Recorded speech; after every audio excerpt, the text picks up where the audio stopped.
What up, what up, what up, what it is, what it do? You know who it is. Who the hell are you? Back again with the fellas from the Oh, 22 language. Tees. Yeah. The I language, sir. guess You know, he said I hi. we gotta get to it. We gotta talk about everything that's going on in the world and sports and hip hop and the culture. You know what I'm saying? We're gonna talk about definitely gonna get into NBA this week, talk a little bit on some different cultural topics. Of course, we're gonna talk about the NFL. You know what I'm saying? Cooking with Kaya. Cooking with Kaya. Talk a little bit, I had to throw that in there. talk a little bit about the in season tournament. We're gonna talk about the winners. We're gonna even though our Knicks wasn't in there, so no Brunson Burner, no Yeah. big bodega, but don't worry, the little roti shop, I got you.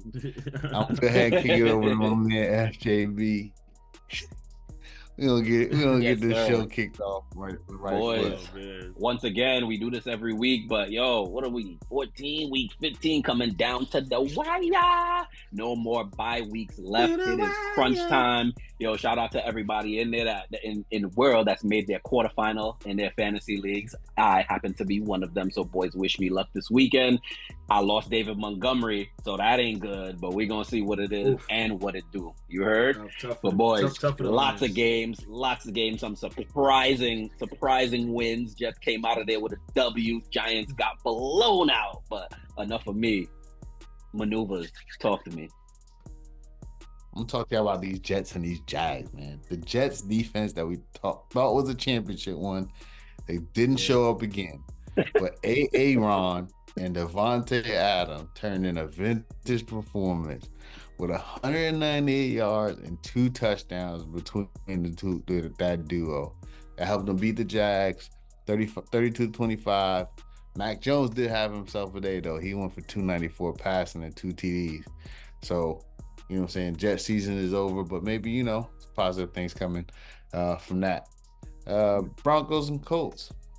In what was the I don't want it turnover bowl, the Broncos had 3 turnovers. They beat the Colts, who had 5 turnovers, 31-13. I really don't know what else to say about a They game might where have the the quarterback was Broncos. behind to The go. Broncos. Huh? The Broncos might have. My bad. The Broncos might have the defensive player of the year. What's old boy's name? We'll come back to that one The because edge we rusher. talk about some defense this weekend. But Yeah. not much else to say about this game and where the quarterbacks combined to go 37-71 for 302 yards, 3 touchdowns, and 5 interceptions. The Dolphins, Texans. Talk about it, right? Oof. Tua tried to get himself another concussion. Hot tour. CJ Stroud was I'm effective, seriously but concerned not- for that dude, man. Yeah. Yeah, CJ Stroud was effective, but not spectacular. The start of the day was Derek Stingley. He had 2 picks, and the Yeah, Texans nasty beat the into it. Dolphins. That might be. 12. He might be. Defensive. He might be. Nah, Him and Jared Verse. Him and Jared Verse. Yeah, that's it for me, fellas. That's all my games. Little roti shop out. The roti shop are done. No, you listen, you Trini, bro. You take it over. Tell me about ID, man. Give me the roti shop. You give me the He's double a shop double now. cart. He's a doubles cart. The doubles, man. Slight pepper. But nah, for real. But back to this week. Had a pretty efficient day. The Cards came out and took care of the Pats. Keep pacing that really closely contested NFC West right now is their record has shored up. So we'll see how that comes down. That last game of the season might be flexed. Keep that on your radar. It might be flexed. Bucks and the Chargers. The Bucks, Baker, money maker. Huge second half explosion as they came back and they put up 40 points on the Chargers, who actually had the number 1 defense in the league a couple weeks ago, but then they ran into the Ravens, and that's what really threw them off. So maybe that kind of reset the Harbaugh. Commanders and Saints. Jaden Daniel has kept up his NFC Rookie of the Year campaign, just saying the Rookie of the Year campaign offensively. As they squeezed by the Saints, who gave a pretty valiant effort, without Derek Carr. But the Commanders right now keeping pace with that 5 seed.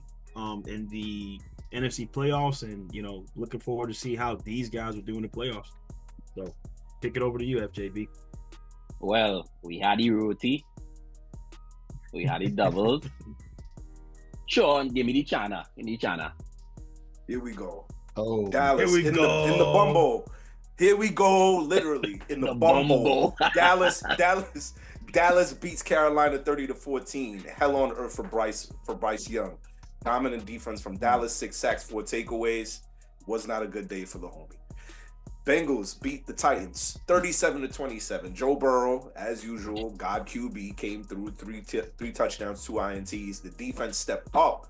4 turnovers on bum-ass Will Levis.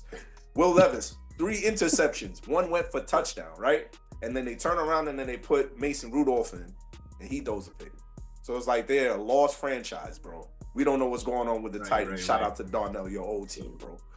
Chiefs beat the Browns 21-7. God, are you there? It's me, Jameis.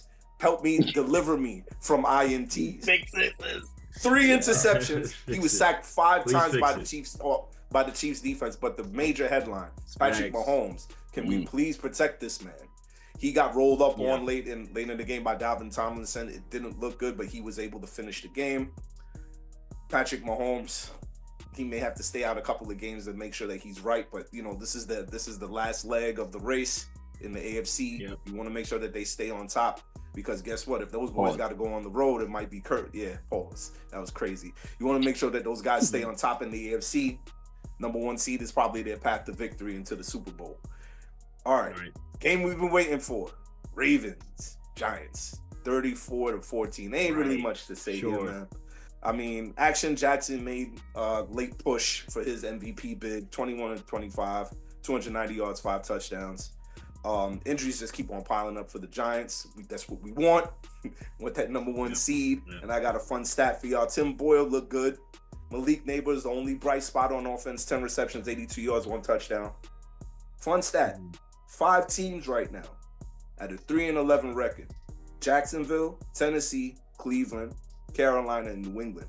Now the Giants and the Raiders are both 2-11, right? But if one of those teams win, they can drop as low in the draft as the 7th spot. We know who that team is. So it's a very tight situation. Pause. You want to make sure that I didn't realize that was the numbers 2 and 5. I didn't realize. Did I say 2 and 5? 2 and 11. 2 and 11. Nah, he said 2 and 11. Back to you, FJB. Man, listen, already the pregame spread of that Ravens-Giants game was 16.5. My brother was going to the game. I'm like, yo, bet Ravens minus 16.5. They're going to win by 21. Sure enough, 21 right on the nose. Another team that got smacked this weekend, the Chicago Bears, losing to the Vikings 30-12. Everything is just in shambles over there. Eberflus out. They didn't, coming out of the Hard Knock series, you thought that team would be a little bit better. Caleb Williams about to go on to coach number 2 in year number 2. Keenan Allen has had some spots getting touchdowns, but not much of anything else. No yards. DJ Moore just signed that huge extension this offseason. Much ado about nothing because they haven't been able to get him the ball consistently. Rome Odunze has had some spots, but not too consistent. Flashes. So we'll see. At this point, we'll see what happens with the Bears next year. Jump into the next game. Seahawks, Packers. Packers did their thing, 30-13. Jordan Love over 200 in the air, throwing a couple of touchdowns.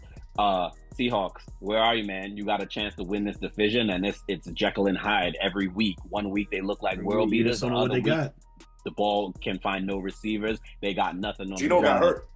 Yeah, he did get hurt, but he did go through walkthrough today, I believe, and he might be on pace to play the next game. So fingers crossed, we're gonna see what happened over there. And of course, this wasn't quite the Bum Bowl, but it felt like the Bum Bowl watching it. Rams, Niners, no touchdowns this whole game. Rams win 12-6. My Rams. Nothing either way. Only bright spot in the game was Kai Williams. He's been doing his thing all season, had 108 on the ground. Yeah. But this game was nothing but nasty work. A lot of people were out there thinking Debo was going to have a big game, considering the comments he made before the game about them getting the ball. What does he do? Slant across the middle. But FJB, not only that, Devondre Campbell, what's up with that? Right. What you we suit gonna do? up, you step on the sideline, you don't play do? for your teammates. And then leave. Quit. He's very likely done. He's very likely done in the league. There's been numerous reports. I mean, even coaches, GMs, the players themselves, they're like, yo, you can't quit on your team like that. How can he walk into another locker room and explain that? That dude's probably done. And I hope he thought about it, which he probably was reacting off of emotion. But you got to think about your career suicide making a move like that. This isn't basketball or baseball, not saying those sports are any lighter, but on a football field, those guys are dogs. And you know those guys go do everything they can. They got dudes getting shot in the offseason playing. You know what I'm saying? Like losing kids playing. And this guy walked off the field because of ego. Got to do better than that. But boys, new segment alert. Time to get the sirens. This the review it call, right, in the NBA? 2-minute warning. Very, very similar to our 4-down territory. We gonna dig into a couple topics here, but 2-minute warning, 2-minute offense. We trying to go right down the field, shoot it fast. Jared Goff. Hey, yo, you guys was that really a pause? Shoot it fast?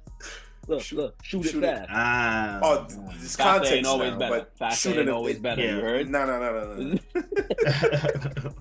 Jared Goff and the Detroit Lions lost at home to the Buffalo Bills. I always pay attention a little bit more to these games because these dome games, they give like the ideal climate and just ideal context and just perfect whole situation, perfect environment for a game. You could really see how the defense look, how the offenses look, provided that field is in good shape. And boy, did the Bills come out swinging. Josh Allen already locked up the MVP, but I mean, it's like at this point, he's just, how 2 years ago we were saying Patrick Mahomes is just trying shit. He's just trying weird shit to see what he could get away with. Josh Allen seems like he's doing exactly that. And at this point, it's just padding stats at this point. They went in 48-42 over the Detroit Lions, but honestly, the game wasn't even that close. I never felt like the Lions had a chance to come back in that game because the Buffalo Bills were just pouring it on.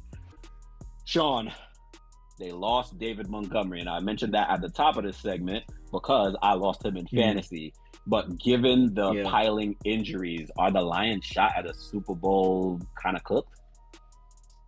Yes, because this is the time of year where your players have to be their most healthy and you have to be able to hit your stride. You can't be stumbling because, they have their first 2 starting corners out. They just got back their left tackle. But it's going to be a struggle for them to be on track, especially with their the end of the season and how it plays out in terms of them having those division games. I mean, it's going to be pivotal.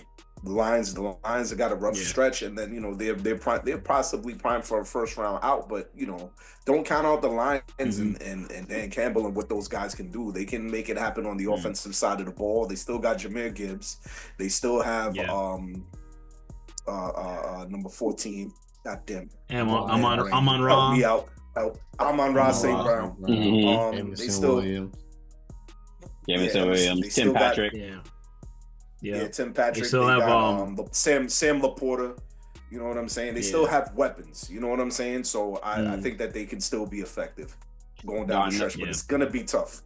Yeah, Darnell, they dominated a long portion of this season. Their record shows it. However, the Vikings, the Eagles, and the Packers are all right behind them. If it's not the Lions to represent the NFC in the Super Bowl, who is it? Oh, you know who I had. I'm sticking with them, and I still to this day I will say I think it's going to be the Packers. I think the Packers, once they hit their stride, and if Jordan Love, I mean, that game on Sunday, he delivered a pass on the outside shoulder to Christian Watson. It was picture perfect. We help each other. Yeah, picture perfect, So I still have the Packers winning that. I think if they do get into that, if they're that 5 seed, and they're gonna have to play looking like they'll probably have to play somebody in the NFC West. It might, and let's say they might have to play the Seahawks again. They might have to play against the Rams. Granted, the Rams are hitting in all strides right now, but I just think the Packers, once everything is rolling for them, they are a very, very tough team to play against and win against.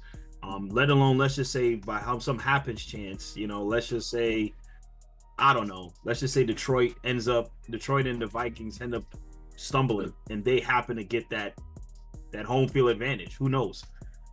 Would you want to go play there in Lambeau with Jordan Love and having Josh Jacobs there that could run in any climate? So they have the weapons. He's shaking his head, tripping. What? I don't want to go to no Lambeau. Yeah. Oh no, that's what I'm saying. Like you talk about a Cold team as shit that up has there. a capability.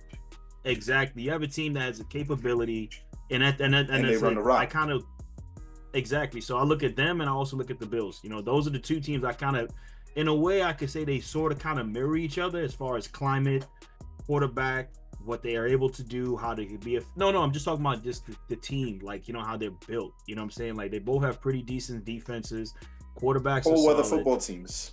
Cold weather football team, and that's pretty much what I'm saying. Like Josh Jacobs was like he has given them, even though Aaron Jones was really good, Josh Jacobs has given them such a leg up on trying to close out games. So I still got Green Bay as my Super Bowl pick, making a run at it at that 5 seed. I think if they said the 5, I think they're going to beat who's ever that 4 seed that first game. That's to me. Maneuvers. We've seen a little bit of everything from the Buffalo Bills this season. Are they the favorite coming out of the AFC at this point? And if so, who's their biggest threat? Yeah. Don't say no stupid shit. I think language. A lot of stupid shit, but I just put them off. Language.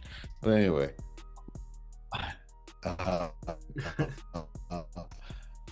I think without a doubt, right now they look like they're favorites. I think they're more against them, and allowing Josh Allen to say, "Oh, the corners have turned their backs. I'm gonna go take off and run." It makes it really easy for him to process what to do as a dual threat quarterback.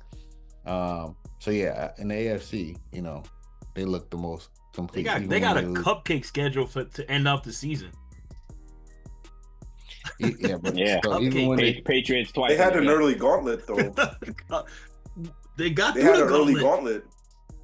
Yeah, they got cupcake, man. But and that's why they are who they are. They're where they're at because of how they performed early in the season. Well, I guess that's what y'all want to see. That's what y'all want to see is that kind of dominance. Speaking of that's what y'all want to see, huh? Jalen Hurts, of course. What did he do? Steelers. Sixburg, right? Let me see that terrible towel. Got they ass stomped. Jalen Hurts, 290 in the air, 2 tutties. AJ Brown, 110 and a tutty. He spoke about it, right? Yeah, number 1 and number 11. They got to really get it together. Fellas, we know this. This has been the age-old, the commentary in the media. Whenever there's a high draft pick, high standards, we want to see this type of performance. When there's a low draft pick, this type of performance. Same thing with Purdy. Is he good? Is he not? There's been talks about Jalen Hurts coming out of college. He's not really a gunslinger. The accuracy is not there. He got to work on this, work on that. So when AJ Brown comes out in the media post-game and makes those comments, it rings bells. Well, Jalen Hurts answered. Yeah. That chain he had on answered, and he sure answered y'all at the post-game after the Steelers put it on him. The Steelers defense has been raved about this entire season as being one of the elite defenses in the league, not allowing much through the air, definitely not allowing much on the ground. And the Eagles just put it on them. That interstate rivalry didn't seem like much of one on Sunday. Maneuvers. I'm going to get to you first, man. Is this what we need to see more of from the Eagles? Do we want to see Jalen Hurts the gunslinger, or do we want to see them mix and match? Because he's a run threat, and they got our glorious King Saquon in the backfield. I gotta start by saying I kind of disagree with you. I think it was a really good game up until the Najee Harris fumble. I think that completely that kind of changed the complexion. It did. I knew going in as someone who is a Steelers fan that scoring was going to be like paramount for the Steelers because I knew offensively they probably couldn't keep pace. And that's why they went with Russ. Yeah. I think because of the outcome, because of that fumble and not being able to, get that touchdown, I think a lot of people have forgotten that the the Eagles didn't start the game on the best foot. They didn't look great to start. They did, they were moving the ball, but they turned it over twice to start. And again, the Steelers' offense was not able to capitalize it. My big takeaway is, like, why are the Steelers waiting until the third and somebody's TV on? My big takeaway is, why are the Steelers waiting till the third, fourth, and the fifth drive to try to really get into the playbook and get the offense moving? And on the Eagles side, it's like, what can you do? What can you do as a defense? Like, like if your offense is not potent, then you really don't stand a chance, because they have the capability of, turning the ball over twice and then saying, okay, time to turn it on, and be able to pass, run pass option, like everything. Play action is all there. The whole playbook is open when they're ready to go, So like, not a surprise that, Jalen Hurts and AJ Brown went off, because they've been kind of quiet. And listen, they're getting their team back healthy at the right time. Like, people forget, over the struggles of the Eagles season, AJ Brown missed a couple, Devontae missed a couple. So, getting the whole band back together, this is the team we expected. And I think they're playing chess, not checkers. I think they've got a lot more in the bag when the playoffs come around, in terms of, creativity from the offensive and defensive perspective. Because let's not sleep on their defense and what they have on that side of the ball either. Sean, I feel like this gets touched on in the media every week, but did the officiating have too big of an impact on this game, in your opinion? It did. There's a couple calls in the end zone and pass interference, and mainly for the Steelers. You can clearly see when George Pickens is a difference maker on the field for them in the play action game and being able to get open down the field.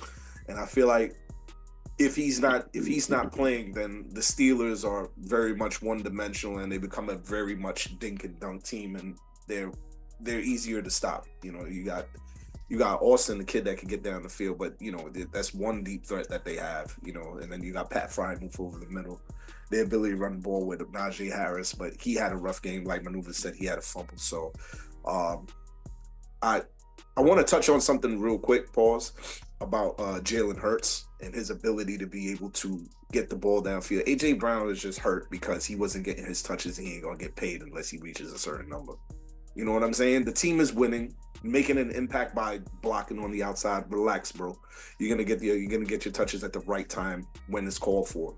Jalen Hurts can deliver the ball when needed in certain spots, especially with the threat of the run and the play and the play action pass and RPO. So he's gonna get his opportunities, like y'all alluded to. There's gonna be opportunities for them to be able to distribute the ball down the field and be successful doing it. And it's just, he can't throw a tantrum like that. It's not good for the team. It's not good for chemistry. You had Brandon Graham come out and make comments that he didn't even need to. It sounded OD stupid and had to turn around and backpedal on those. So, they can do better. And he can do better in that regard. But I think that the Steelers got a raw deal on a couple of calls. You see Mike Tomlin cuss people out on the sideline. He told the ref, "Get the F out my face." Hilarious. Love it. I'm here for it. But the Steelers, this ain't no stain on the Steelers. Steelers are a really good football team, physical on both sides of the ball. I think they'll be better going forward. That being said, Darnell, what is the Steelers' ceiling for the season? Well, I said, the Steelers are going to go as far as Russ could take them. You know what I mean? So, if you can be solid, I said, I know they have the big division game coming up against the Ravens. I think the Ravens want to really get back, and that could turn the tide of that division. You know what I mean? So, I think it's as far as Russell could take them. Like we know exactly what they have with the running game. We know what they have defensively. We got to see what happens to TJ Watt. Like he did have that injury in that game. But it's just one of those things, that Steelers offense has always been, since Big Ben left, has kind of been, like moseying along, shaky. It was shaky when Big Ben was there. The last couple of years. The last couple of years, but when Big Ben was No, when Big Ben was in his prime, they were hitting on all cylinders. They were putting up 40, 50 points in games, man. Like, I'm saying, I didn't say in his prime. I'm just saying when Big Ben was there, it was shaky. But there's a different though. Like, there's difference when Big Ben first started, and then when he hit his stride, and then when he was retired, getting older in years, long in the tooth. It wasn't the same offense. We know this.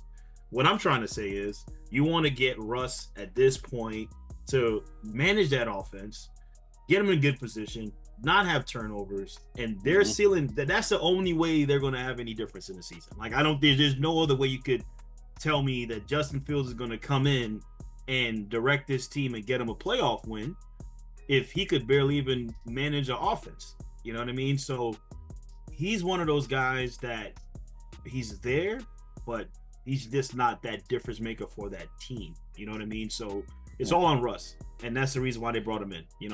Pennies on the dollar, but that's why they brought him in. Well, you know the old saying, if you got two quarterbacks, you got none, and that's why they stuck with Russ. Yeah. Real quick maneuvers.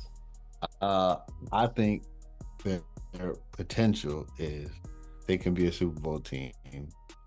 I'm not saying they could win the Super Bowl, but I could see them in the Super Bowl if things line up right for them. Everyone's healthy. That defense is elite. Well, that's why we're gonna see if Russ could take him there, and they made that switch for a reason. And of course, Atlanta Falcons also made a switch. I don't know what it's gonna do. I don't know what it's gonna do for the stretch of the season. But after beating the Raiders this weekend, 15-9, it seemed like that offense has stalled. And we talked about this a little bit last week. Tyler Algier, Bijan Robinson, Ray McLeod, Darnell Mooney, Drake London. That's like 21 to 24 points a game, and they can't put it up. Pause.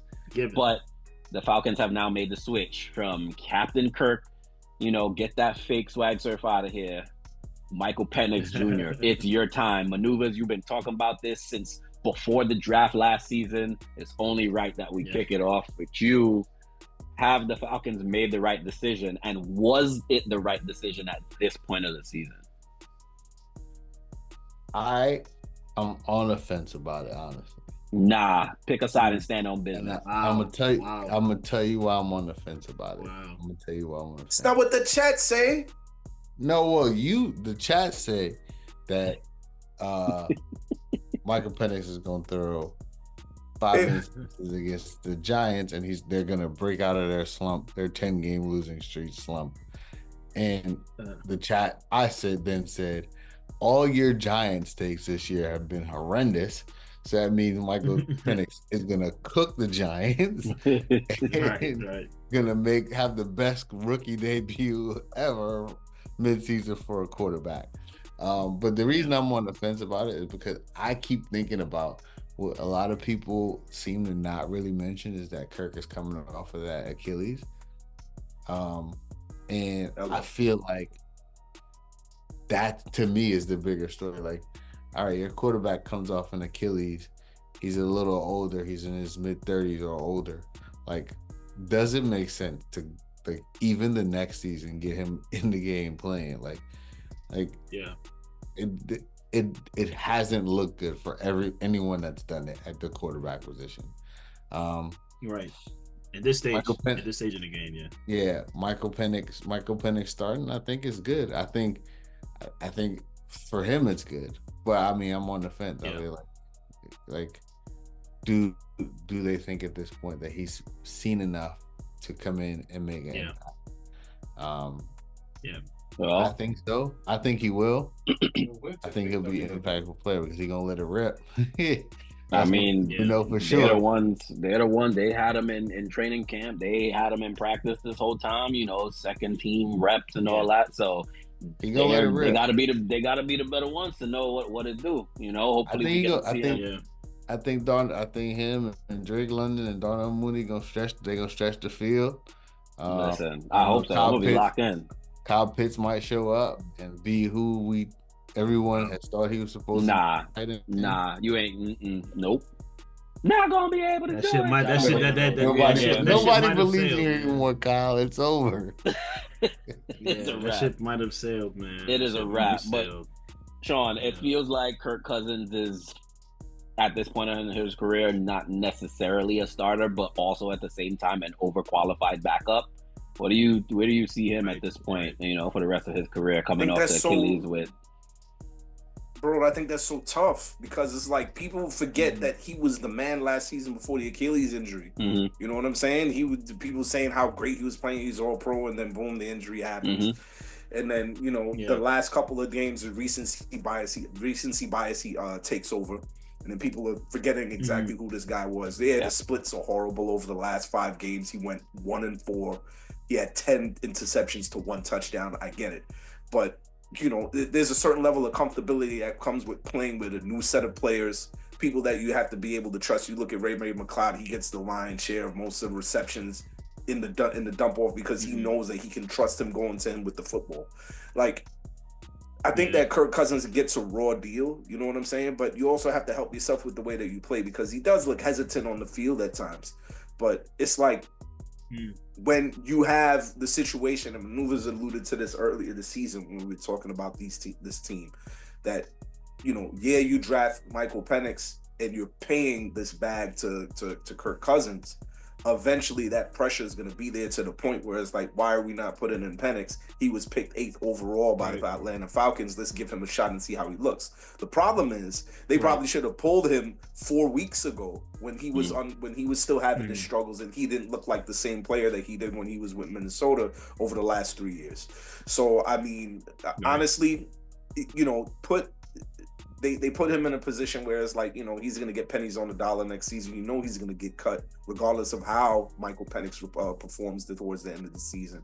And, you know, it's going to be a not so great ending for Kurt. I mean, I see him as a career in TV, politics or whatever, but I didn't like how they did him in this situation. But I just want to add really quickly what you said. What might happen though is what happens to a lot of these rookie quarterbacks. They might come back to him if Michael Penix don't perform and they do make a playoff push. Darnell, let me take it all the way back. Let me take it all the way back to wrap this up. What if the Giants don't go QB in the draft and we go offensive line and we go defense and we bring Kirk Cousins in for a bridge year? What you think about that? Okay. Boy. I'll say this. Totally off script, people. We were not prepared for this. Totally. Throw a curveball. Not prepared. I would say this in the context of the Giants trying. We got to 20 minutes. Yeah. No. We got but in the concept, you know, but in the concept of the Giants trying to get continuity, I really wouldn't be that opposed to it. Being that I said we've had bad decisions before, you know, with quarterback play. Not evaluating the temperature of what's really going on with the organization. So, you know, for a guy who's a seasoned veteran who has won games, granted I think he has 1 or 2 playoff wins, I think, in his career or something like that. I know I wouldn't be opposed to it. I think right now, like I said, whoever these rookie quarterbacks one of the rookie quarterbacks the Giants are going to get, I think Captain Kirk is going to be exactly what we expect him as being, like the captain, right? You know, I think he looks like Kirk Cousins looks to me like one of those players that's all about investing in other players and helping them get better, you know? So I feel like he'll take either Shador or Cam under his wings with the Giants, teach him how to be a pro. You know, I know that's something that gets thrown around, but really understanding how the game is, the media circus that's going to be in New York, I would like to see it.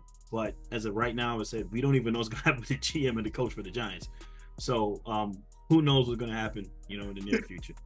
Well, just like the end of the season, we got 3 weeks left. We're going to see what happens.